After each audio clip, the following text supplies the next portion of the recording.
میں رسول اللہ صلی اللہ علیہ وآلہ وسلم پر گواہی دیتا ہوں۔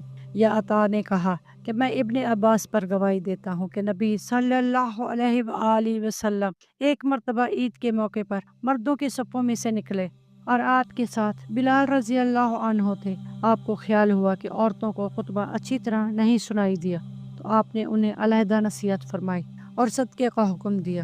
یہ بات سن کر کوئی عورت بالی اور کوئی عورت انگوٹھی ڈالنے لگی، اور بلال رضی اللہ عنہ اپنے کپڑے کے دامن میں یہ چیزیں لینے لگے۔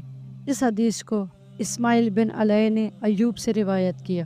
انہوں نے عطا سے کہ ابن عباس رضی اللہ عنہ نے یوں کہا کہ میں حضرت صلی اللہ علیہ وآلہ وسلم پر گواہی دیتا ہوں، اس میں شک نہیں۔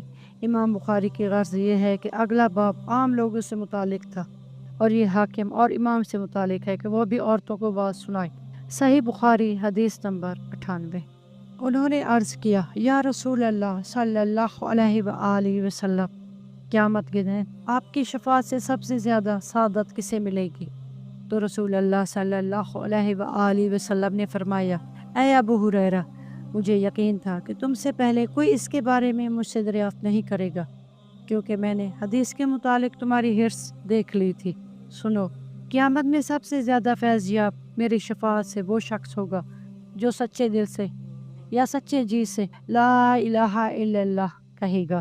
صحیح بخاری حدیث نمبر 99۔